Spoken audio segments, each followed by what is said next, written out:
From dikenal tanpa ampun terhadap karakternya. Kematian tragis tokoh-tokoh penting seperti Father Katri dan Tien Chen menjadi bukti bahwa tak ada yang aman di Fromville. Kini dalam episode terakhir, kejutan terbesar datang. Jim, salah satu karakter utama, menemui ajalnya di tangan sosok misterius berbaju kuning yang menyeramkan. Siapa sebenarnya entitas ini? Ia muncul di siang hari, sesuatu yang belum pernah terjadi sebelumnya. Apakah dia dalang utama di balik semua kekacauan Fromville? Namun, apakah Jim benar-benar mati? Ada teori menarik di sini bahwa Julie mungkin terlibat dalam misi perjalanan waktu untuk menyelamatkan Jim, ayahnya. Gaya rambut dan penampilannya yang berbeda memunculkan pertanyaan besar. Apakah ini Julie yang kita kenal atau versi dari masa depan? Pertanyaan-pertanyaan ini membuat episode terakhir From musim ketiga begitu mencekam dan membuka kemungkinan yang jauh lebih besar di musim selanjutnya. Sementara itu, teori penggemar tentang kehamilan Fatima akhirnya terbukti benar. Fatima melahirkan Smiley Man. Kota tersebut ternyata tidak akan membiarkan salah satu tentaranya hilang begitu saja. Dengan cara licik, mereka mengembalikan Smiley Man melalui kehamilan Fatima. Sebuah proses yang tak hanya menyiksa, tetapi juga menyebabkan kematian tragis Nenek Tilly.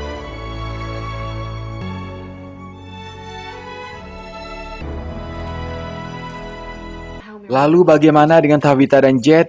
Apakah benar mereka adalah reinkarnasi dari Miranda dan Christopher?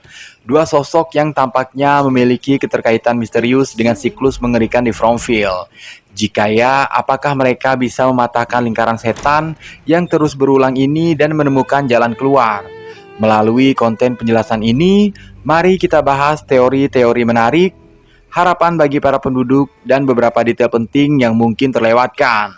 Bersiaplah untuk menyelami kengerian lebih dalam dan mencari secercah jawaban dari kekacauan di Fromville. Where she is. So that would be a... It's coming. Sarah. She's in the root cellar. Di akhir musim ketiga, Fatima mengungkap rahasia mengerikan kepada Alice bahwa monster-monster di Fromville dulunya adalah manusia. Mereka membuat perjanjian kelam dengan iblis, mengorbankan anak-anak mereka sendiri sebagai harga untuk keabadian. Fakta ini menjelaskan mengapa monster-monster itu begitu tak terhentikan. Mereka tidak bisa mati, meskipun Boyd sebelumnya berhasil membunuh Smiley Man. Kota ini melalui kehamilan Fatima menghidupkan kembali makhluk tersebut.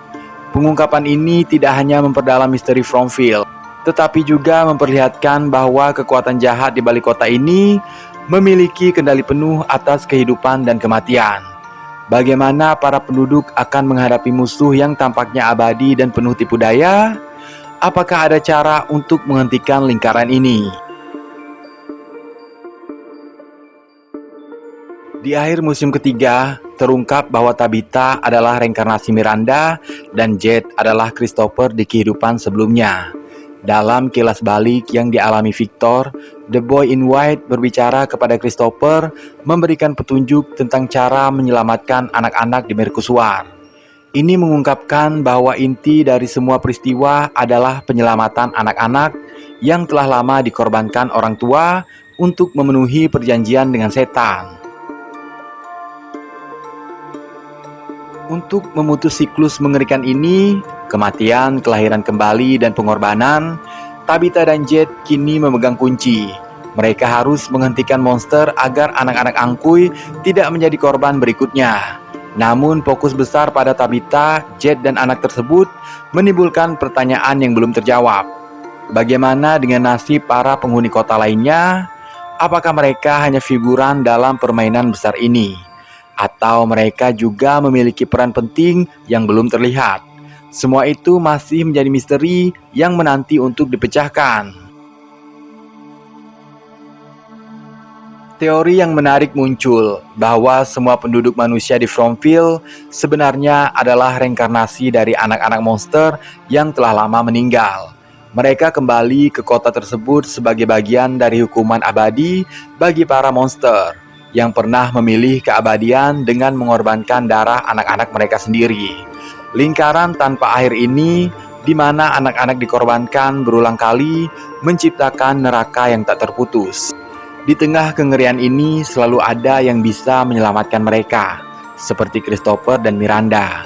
Kemudian di masa ini adalah Tabitha dan Jed yang muncul sebagai harapan terakhir untuk menyelamatkan anak-anak Angkuy dari siklus tragis ini, memberikan mereka kesempatan untuk melarikan diri dari nasib yang terus berulang.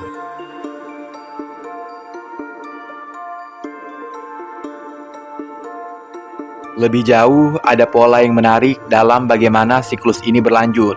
Setelah setiap pembantaian, penduduk baru tiba di kota untuk menggantikan mereka yang telah dibunuh. Misalnya, sebuah bus yang tiba menggantikan mereka yang terbunuh di koloni Host.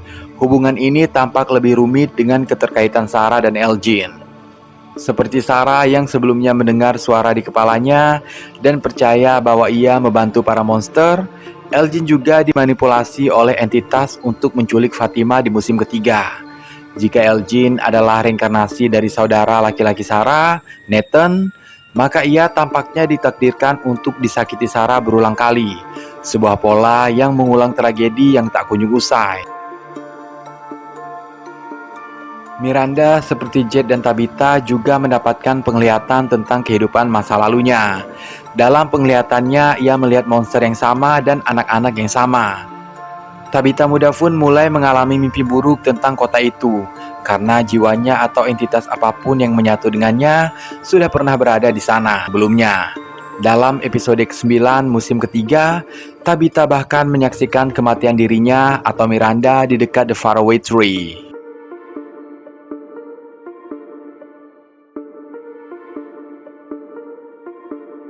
Teori menarik muncul bahwa reinkarnasi Tabitha selalu ditakdirkan untuk mati sebelum berhasil mencapai mercusuar, mempertahankan siklus kematian tanpa akhir.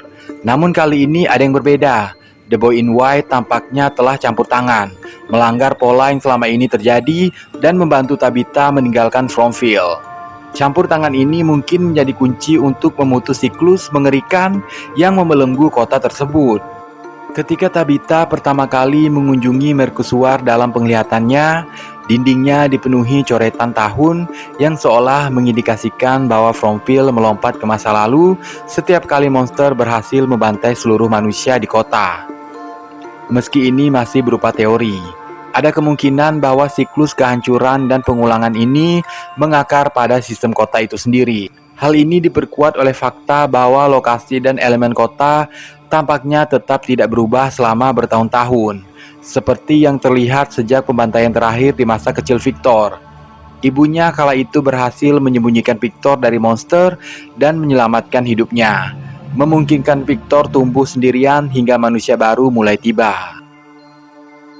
Victor juga pernah menyebut bahwa Fromville berubah seiring berjalannya waktu, yang mengarah pada interpretasi bahwa tempat ini seperti taman hiburan yang dirancang ulang setelah setiap siklus pembantaian selesai. Saat ini, kota tersebut tampaknya mencerminkan garis waktu tahun 1933, dengan monster yang mengenakan pakaian khas penduduk Amerika pada masa itu, serta bangunan yang didesain sesuai gaya era tersebut. The Man in Yellow mungkin adalah sosok di balik terciptanya kota neraka Fromville, tempat penuh misteri dan penderitaan. Monster-monster yang mengintai malam hari diduga telah membuat perjanjian dengannya, sebuah kesepakatan gelap yang menjadikan mereka abadi. Namun hukuman mengerikan tampaknya menanti siapa saja yang mencoba melanggar aturan neraka ini. Ketika Tabitha mencoba meninggalkan kota tanpa izin, The Man in Yellow menghukum Jim dengan cara yang brutal. Sebelum menggorok leher Jim, ia menyatakan bahwa tindakan ini adalah balasan atas apa yang dilakukan Tabitha. Lebih dari sekedar kebetulan, episode ke-9 musim pertama tampaknya telah meramalkan nasib Jim. Dalam penglihatannya di mercusuar, Tabitha melihat tubuh Jim tergantung, sebuah pertanda yang kini menjadi kenyataan. Di akhir musim kedua, The Boy in White mendorong Tabitha dari mercusuar, membawa dirinya kembali ke dunia nyata. Apakah ini bertentangan dengan rencana The Man in Yellow? Jika benar, maka hukuman kepada keluarga Tabitha mungkin adalah peringatan untuk siapa saja yang mencoba melawan kehendaknya. Semua ini mengisyaratkan bahwa setiap upaya untuk melawan aturan kota ini berujung pada konsekuensinya yang mengerikan.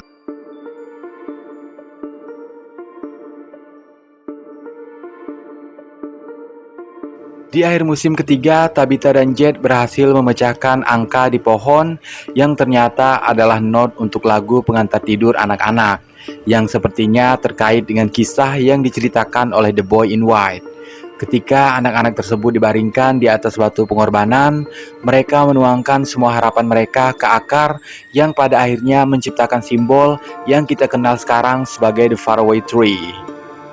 Pohon ini bukan hanya sekedar pohon ajaib, tetapi juga melambangkan satu-satunya peluang mereka untuk memutus siklus misteri dan pengorbanan tanpa akhir. Dengan kata lain, pohon ini bisa dianggap sebagai simbol harapan terakhir yang lahir dari pengorbanan mereka dan menjadi kunci untuk mengakhiri lingkaran tak berujung di Fromville. The Faraway Tree bisa jadi merupakan satu-satunya harapan bagi Jed dan Tabitha untuk menyelamatkan anak-anak. Dan mungkin inilah alasan mengapa pohon ini terus berpindah tempat. Anak-anak dengan bantuan The Boy in White tampaknya berusaha menyembunyikan pohon tersebut agar iblis tidak menemukannya dan menghancurkannya. Tujuan utama mereka adalah agar penyelamat mereka dapat menemukan pohon itu dan menggunakannya untuk mengakhiri siklus. Di musim keempat, The Faraway Tree bersama dengan ruang bawah tanahnya kemungkinan akan memainkan peran krusial dalam membantu memindahkan orang-orang dari satu tempat atau waktu ke waktu lain. Ini akan menjadi kunci untuk melanjutkan misi mereka. Julie berusaha memahami perannya di dunia Fromville dengan membantu keluarganya. Namun ia merasa kebingungan karena tidak tahu bagaimana cara melakukannya. Ketika ia berhasil masuk kembali ke ruang bawah tanah, tempat Martin dikurung, ia mulai melihat kejadian-kejadian yang sudah terjadi di masa lalu.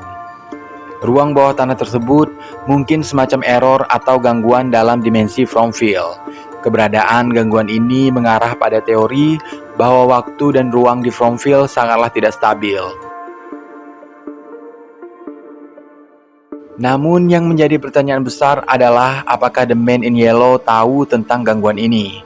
Jelas ia sepertinya mengetahui hal tersebut, karena ia berusaha keras untuk menjauhkan Boyd dan yang lainnya. Keberadaan gangguan ini mungkin menjadi kunci untuk mengungkap lebih dalam tentang asal-usul kota dan tujuan dari semua kekacauan ini. Sebelumnya, Julie membicarakan tentang kemungkinannya untuk menolong Thomas atau Tianchen dari kematian melalui portal waktu yang ia temukan. Hal ini terhubung dengan keadaan Julie di akhir episode. Julie yang kita lihat tampaknya berbeda dari yang kita kenal sebelumnya. Meskipun penampilannya sedikit berubah, dengan potongan rambut yang tidak biasa, ada sesuatu yang aneh tentang dirinya. Julie tampaknya telah menggunakan ruang bawah tanah untuk berjalan di cerita, mengunjungi masa lalu dan menyaksikan kejadian-kejadian mengejutkan, seperti kematian ayahnya di hutan. Bagaimana jika Julie dengan portal waktu berusaha mengubah cerita itu, memohon pada Jim untuk kembali ke kota? Meski ia tidak berhasil, bekas luka di wajahnya kemungkinan akibat serangan monster, menunjukkan bahwa perjalanan waktu ini tidak tanpa konsekuensi. Kita belum tahu sepenuhnya apa yang ingin dia ubah atau mengapa dia diserang. Tetapi mungkin jawaban tersebut akan terungkap di musim keempat. Julie mungkin akan melakukan beberapa kali percobaan dengan ruang waktu ini, dan tidak menutup kemungkinan ia akan berhasil menyelamatkan Jim, ayahnya. Julie yang tampaknya tahu banyak tentang siklus reinkarnasi dari masa lalu bisa menjadi kunci untuk membantu Tabitha dan Jed memutus lingkaran keabadian yang terperangkap di Fromville. Dengan pengetahuan tentang kesalahan masa lalu, ia mungkin dapat membantu ibunya dan penduduk kota untuk tidak mengulanginya lagi, memberikan mereka kesempatan untuk menyelamatkan anak-anak dan akhirnya keluar dari kota tersebut. Bagaimana menurut kalian? Apakah kalian memiliki teori dan pendapat lain? Tulis di kolom komentar ya.